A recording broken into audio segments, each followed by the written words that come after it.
Hello, hello, hello. Magandang araw po muli sa inyong lahat. Bali, tayo ay magsisimula sa paghalintulad sa ating bansa sa isang malaking sasakyan. Yung lagi kong hinahalintulad doon sa mga nakaraang kong vlog na yung ating bansa ay maitutulad sa isang malaking bus. Mga pasahero dyan ay yung mga mamayang Pilipino at ang driver, yung nangunguna ay ang ating mga namumuno simula presidente pababa. Bali, lagi kong pinapaalala kasi ito ang sitwasyon at kalagayan ng ating bansa, yung kasalukuyan nating kalagayan. Gusto kong lagi tayong aware sa bawat nangyayari sapagkat ang bawat isa sa atin dito ay pasahero. Nakasakay tayo, dapat aware tayo kung ano yung nangyayari. Baka may umuusok na sa sasakyan o may mga sira ka nang napapansin. O, di ba? At saka dapat unang-una natin laging titingnan yung driver. Kasi baka kung ano nang ginagawa ng driver, inaantok na ba yan? Ano bang iniisip niyan? Kasi kahit nga yung iniisip ng driver, dapat alam natin kasi pasahero tayo ng isang uri ng sasakyan. Kaya, kaya ko natalakay ngayon itong tungkol sa naganap na hearing ngayon sa Kongreso. Ngayon ay March 21, 2025. Yung hearing tungkol sa mga vlogger na ah, pinatawag ng Kongreso para imbestigahan nga yung nangyayaring mga sinasabing fake news daw.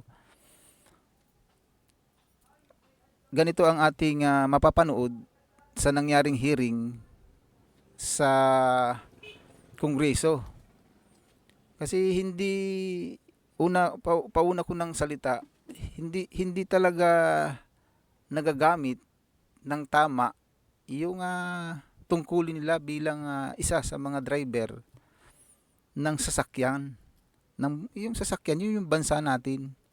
Kasi nagagamit sa sarili nilang interes. Isipin nyo, panoorin po natin itong nangyaring hearing sa Senado. Paiksi na lang po natin.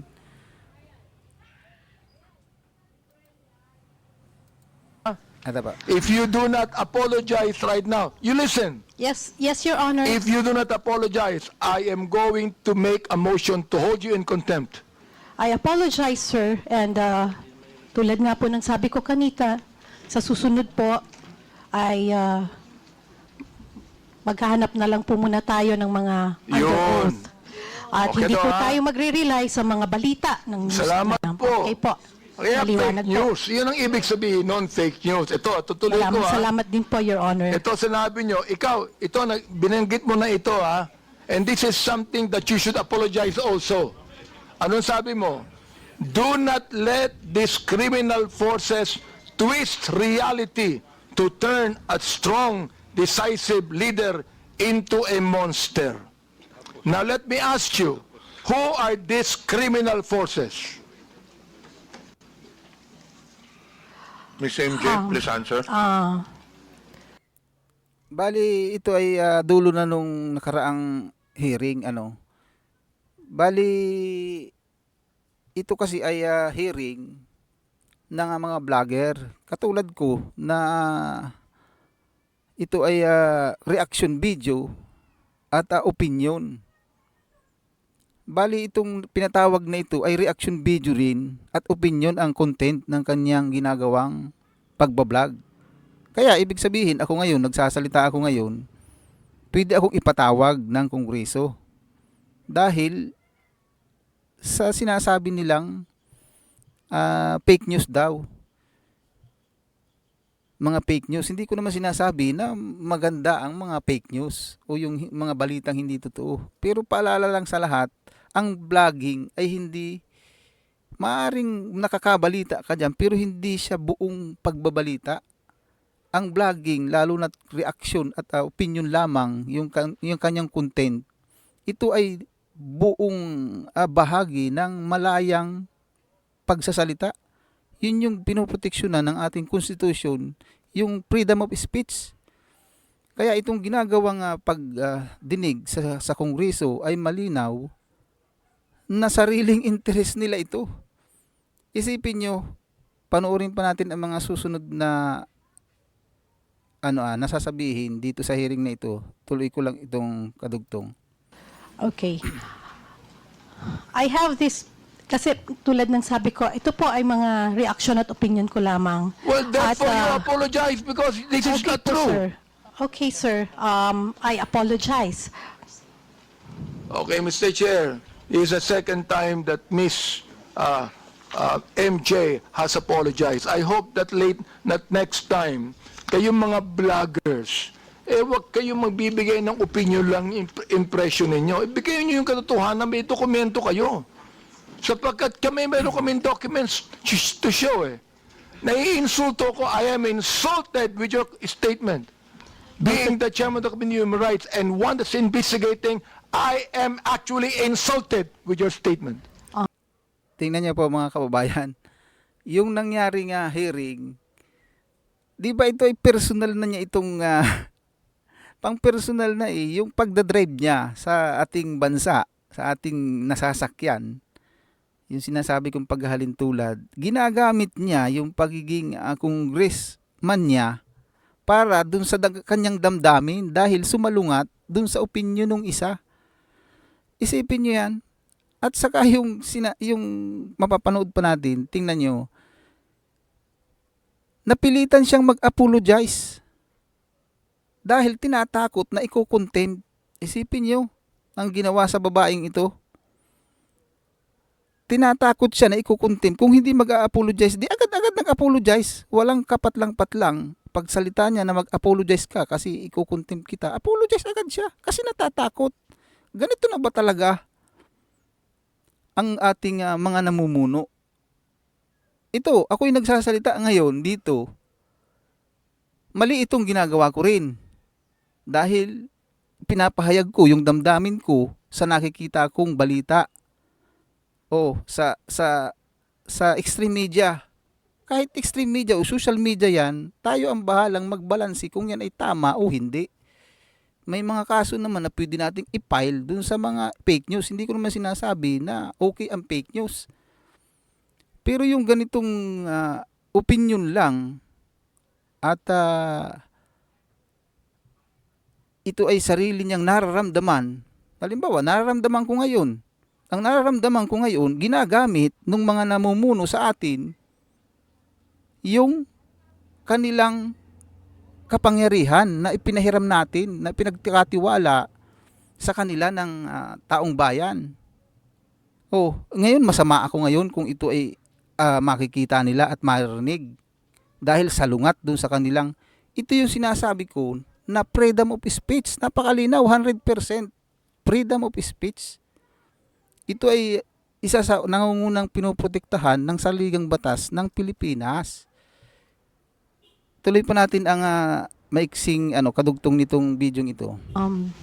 Again, my apologies, sir, and noted po sa mga suggestions po ninyo. At gusto ko lang din pong sabihin na yung pong post has nothing to do with you. Hindi po, it has nothing to do with, pasensya na po. Well, Mr. Chair, Isipin niyo po, doon sa bawat pagsasalita niya, nangangatog siya. Takot na takot. Di ba yan ay ano lang naman nila, inimbitahan nila yan para sila gumawa ng batas. Huwag nilang imbitahan dyan para pangatugin. Nangangatog na yung babae, Di ba, kitang-kita nyo naman. Tuloy natin. maraming salamat, no?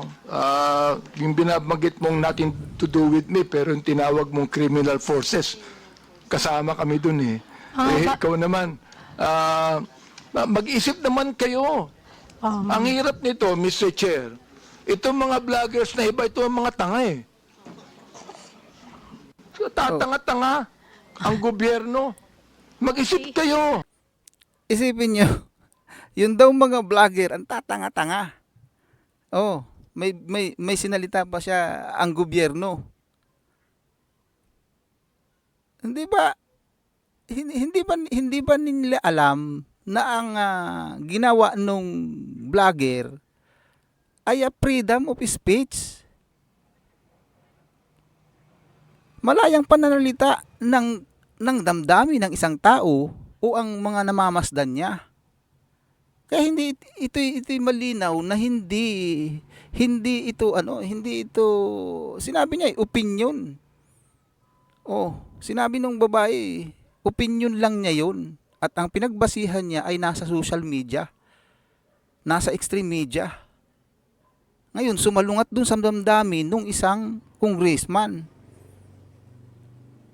Tingnan ninyo ang susunod pang dito na mangyayari. Hindi lang sumusulat kayo kung anong gusto nyo isulat dyan. You're telling us, yung criminal forces, gusto kong sabihin ngayon, Mr. Chair, publicly, ikaw ang tanga. Okay, Your Honor, pero Mr. Chairman. Mr. Chairman. Representative Ponduano. Mr. Chairman, just a matter of protocol, may I move to strike out the statement of the Chairman Abante Second. addressed to MJ. Second, Mr. Chair. Thank you, Mr. Chairman.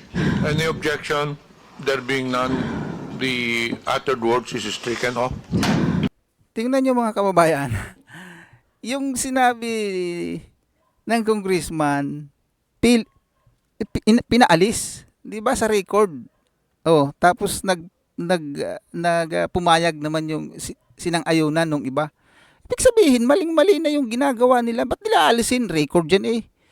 Lumabas nga sa extreme media. Ibig sabihin, mali. Kitang-kita naman yung maling-mali yung kanilang ginagawa. Ito pa, tingnan nyo yung mga susunod pang mangyayari dito. Any further questions? I rest, Mr. Chair, and thank you so much. I'm not angry at you, Miss MJ. We're just ferreting the truth here. okay, Your Honor.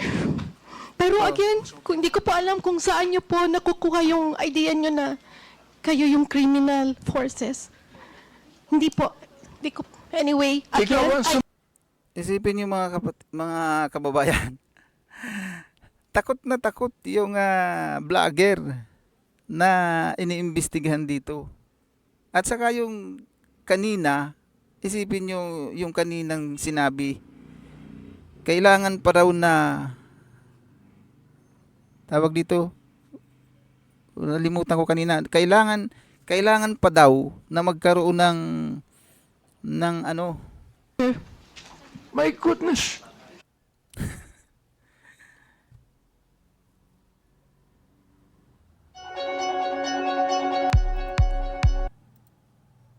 tingnan nyo, yung nangyari. Sinabi niya sa sarili niya na tanga daw siya. Isipin niyo yung grabe ang takot nitong vlogger na ito. Dahil sa takot niya na makulong, na makontempt, pinagbigyan na lang niya yung sinasabi. Ano na ba itong nangyayari sa atin? Isipin yung isang vlogger na takot at sinabi niyang tanga. Yung kanyang sarili yung sarili ang tinutukoy niya. Ganun na ba tayo susunod tayo sa dahil sa takot, hindi na dahil batas? Abay, malinaw namang maling-mali yun. Lulunukin na lang natin kung ano yung pinagagawa nung ating sinisilduhan. Tayo ang nagsisildo sa lahat ng namumuno eh. Tayo ang nag-iipon ng buwis. Tapos ganyan ang mangyayari sa isang Pilipino yan eh. Pangkaraniwang vlogger, gaganyanin lang nila. Isipin nyo, sabihin niya yung sarili niya, tanga ako. Kayo rin, kaya nyo bang sabihin yan kung yan ang mangyayari na personal na mangyari sa inyo? Na ipakaong kayo sa kongreso at sabihin yung tanga ako. Sa sarili nyo, sabihin nyo, kung kaya nyo yan. Ako, hindi ko kaya talaga, hindi ko malulunok yan. Maraming salamat.